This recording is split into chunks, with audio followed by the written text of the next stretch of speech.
Thank you very much, Mayor and Ronnie and all of you for the invitation to be here this morning. Really been looking forward to the visit, and I appreciate it very much.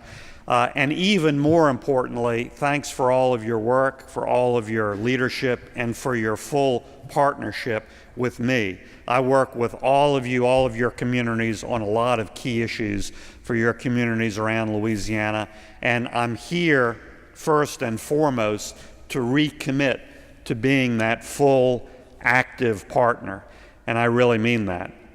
As a conservative, I strongly believe that government is best when it's closest to the people, and that is you by definition. Your service and leadership in your communities is where the rubber hits the road. It is where quality of life decisions about people's everyday lives, very, very important decisions and actions are taken. Sort of reminds me to put things in proper perspective, reminds me of a story Russell Long, one of my predecessors in my U.S. Senate seat, used to tell. Said he was in his office in Washington one day and his secretary came in and said, "Senator Long, I'm sorry, but this older retired woman from outside of Lafayette has called 5 times and she's demanding to speak with you. And I took a message at first, but she's calling back and calling back and calling back." Said, "Fine, I don't mind talking to her, put her through."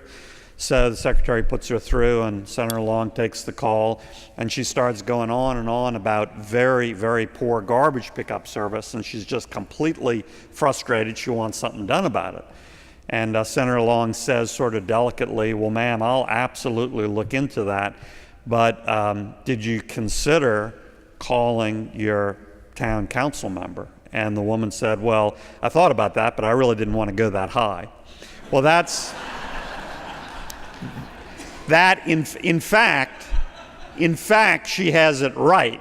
She had it right, because that's where the rubber hits the road, significant decisions about quality of life, and that's why I want to be a full and active partner with all of you. That's why I give out to leaders like you my personal cell phone, and I'll do it again. I think most of you have it, but if you don't already, just put in your phone 504-256-2300, 504-256-2300, and when there is something in your community that I need to be focused on, just call or text, and I'll either pick up or get the voicemail and respond as quickly as I can. But don't do the following. I was at a much smaller LMA meeting about 7 years ago. Ronnie will remember this. It was in New Orleans. It was a smaller subgroup, and I made the same sort of mention, and then I went on to some other substantive issues, as I will today. And in the middle of that, as I'm standing on the little stage, my phone rings in my pocket, and I say, "Oh, gee, I'm sorry," and I get it out and turn it off. And a guy on the second row stands up and says, "Oh, that was just me. I didn't believe you. I didn't think that number was the real thing." So it is the number. Trust me, it's the number, but I have it on silent right now, so if you call now, I'd have to get back to you. I want to mention some key priorities for all of us that I'm working on, and then I want to just throw open the floor for a discussion, comments, questions, whatever you want to talk about before we all go to lunch. One of my key jobs in the Senate is to be the lead Republican on the Infrastructure Committee. It's called Environment and Public Works. And so the Public Works part of the committee handles everything infrastructure related. And that's been a particularly good opportunity to partner with all of you and your communities on vital infrastructure. One of the first things we worked on this Congress in that committee on the infrastructure side was water infrastructure, Corps of Engineers projects, and that's very important to Louisiana, both because of hurricane and flood protection, all of that stuff, and in addition, because of dredging, ports, waterways, all of maritime commerce. So very on in this Congress, I got together with the chair of that committee, Barbara Boxer of California, and we vowed that as different as we are politically, and believe me, I'm very different politically than Barbara Boxer of California, that we could and would work together on these sorts of infrastructure issues.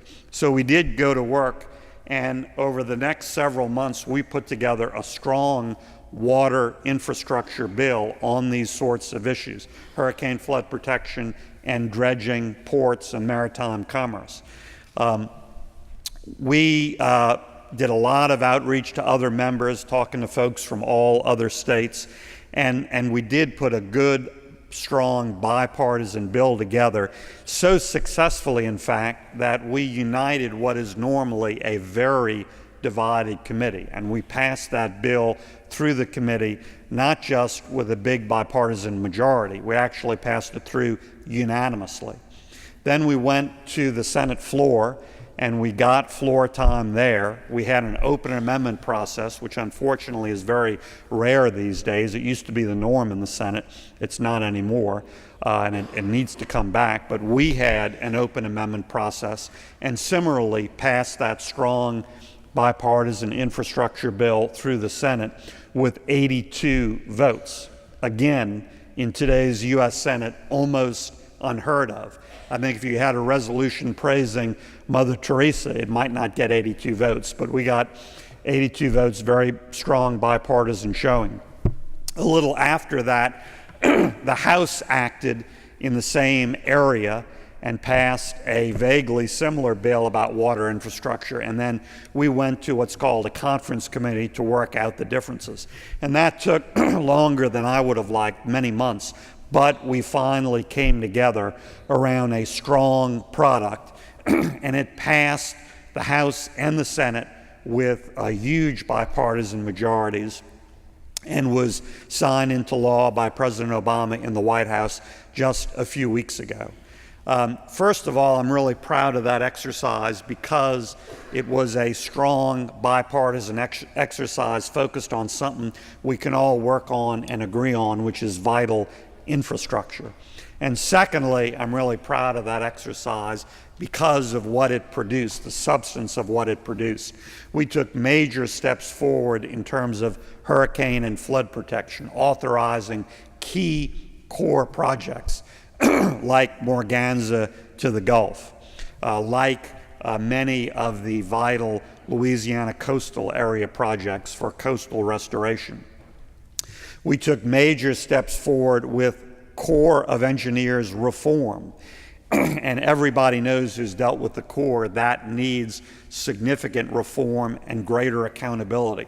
For the first time ever, we have provisions that will actually impose money penalties on the Corps when they miss significant deadlines and hold up infrastructure projects. We also have a pilot project that allows the state and local partners on key water infrastructure projects to be the lead rather than depending on the Corps of Engineers always as the lead agency. I think we'll be able to prove out using that model that when we let the state and locals be the lead, same criteria, same standards, same project, we can save significant time and money. And then on the maritime side, we have made significant headway in terms of dredging, port maintenance, things that are very, very important to our trade and port and maritime economy, all obviously very important to Louisiana. So that was a good win. More recently, on this infrastructure committee, we've taken that same approach and that same attitude to an even bigger area of vital infrastructure, and that's working on a highway bill. The highway program was just about due to run out of money and expire this month. The good news is, first of all, we came together as a committee, again, in a strong bipartisan way to put a good bipartisan highway bill together. Secondly, we passed that through committee again on a strong bipartisan basis. In fact, again, unanimously. And then we brought that product to the Senate floor. Now, we wanted a longer-term highway bill, not a short-term extension. And that's what we were shooting for. Unfortunately, the financing piece of the bill, which admittedly is the hardest part, wasn't in our jurisdiction. It was in the Finance Committee jurisdiction. And the only thing they could agree on is a shorter-term financing piece to get the highway program extended for approximately 10 months. So that's what we passed through the Congress just this past week, a 10-month extension with the policy provisions we put in on our infrastructure committee. However, we're going to keep working toward that long-term extension to provide that long-term stability. I'm still going to be on that committee as the ranking Republican when this 10-month extension runs out. We're going to keep working nonstop, working toward the next highway bill, which hopefully can provide more stability in the process. In the meantime, we got some very good policy provisions in that bill, including things to help bundle and process more quickly smaller projects. I drafted a specific provision about bundling smaller bridge projects so they could get through the permitting much more quickly without all of the time and delay it often takes even for a smaller bridge project. So that should streamline the process. We also streamlined in general the environmental permitting process. That's always a frustration at the state and local level because of the time and money it takes through that federal process. So we streamlined that, and we will keep working on that. All of these areas, particularly highway infrastructure and relief of traffic congestion, it will continue to be a big focus of mine, not just on this committee, not just at the federal level, but particularly as I run for governor next year and hopefully move beyond that and serve. That is going to be an absolute focus and priority of mine because I think we're a couple of decades behind in terms of vital highway and other infrastructure. And I welcome your specific ideas as I put together a platform and a plan for highway and other infrastructure going into the future for Louisiana. As part of that process, by the way, I'm going to have a leadership forum here in Baton Rouge within the next 6 weeks specifically focused on advancing highway infrastructure and relieving traffic congestion. And as part of that discussion, we will absolutely have a lot of representation of local government because you're an absolutely crucial part of that process. Final issue I'll mention briefly, which I was also very involved on through a different committee in the Senate, and it was a very significant win, was fixing the National Flood Insurance Program. As you know, over a year ago, Congress passed a reauthorization of the National Flood Insurance Program. That bill was called Biggert-Waters. And it reauthorized the program, which was very necessary, and it brought some reforms to the program. And certainly some reforms were necessary to put the program on a stable financial footing. However, some of those reforms caused extreme and unforeseen consequences. So a few months after the bill passed, once FEMA was starting to fully implement it, they announced, much to everybody's surprise, that, this was going to cause not just some modest rate increases to put the program in good shape financially, but in some significant number of cases, it was going to cause catastrophic, unaffordable rate increases which would literally be unaffordable for middle-class families from modest middle-class homes. Well, that's a big problem for the country. That's a big problem for folks in every state, but it was going to be a huge problem for Louisiana because we were going to have more of those cases than anyone else except perhaps Florida. So I quickly got to work on fixing that issue. with my colleague, Senator Landrieu, with the whole delegation from Louisiana. And the good news is, over several months' time, we came up with a strong bipartisan fix. In fact, to give the proper credit, we passed a limited fix in the Senate, but then the U.S. House, under the leadership specifically of Bill Cassidy from Baton Rouge and Steve Scalise from Metairie, they put a much better fix together with their colleagues, and they were able to pass that through the Senate and through the House, and then we adopted it in the Senate. It is a permanent fix. It stabilizes rates, and it completely avoids the catastrophic, unaffordable rate increases that would have faced some families. And of course, that wasn't just going to be a problem for those families. That was going to be a problem for communities across Louisiana, for economic development, for job creation, for growth. It was really going to put the brakes on all of that positive development if we hadn't fixed it. Now the challenge, which I'm very focused on, is to make sure FEMA properly and quickly implements the law. And I have regular meetings with FEMA.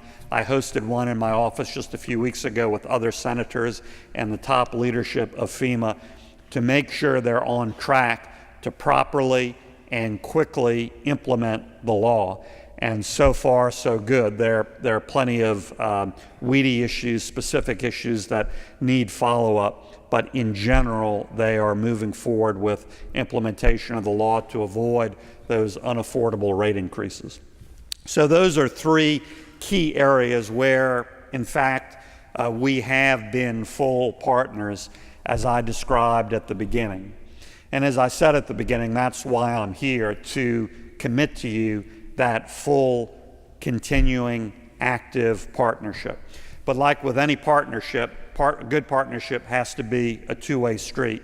And so I do need to hear from you in terms of suggestions, comments, questions, specifics about what I need to be focused on at the federal level and as I run for governor next year and prepare for that job. So in that spirit, why don't we start or continue that discussion right here. I remain and will be in the future a full partner with folks in local government. You know, they really are where the rubber hits the road. They're the key to improving folks' quality of life in communities around Louisiana. And I have always been a full and active partner with the LMA and with LMA members, certainly going to continue to be. These folks have my personal cell. We work on challenges together all the time: transportation infrastructure, water infrastructure, things that are important to communities around Louisiana.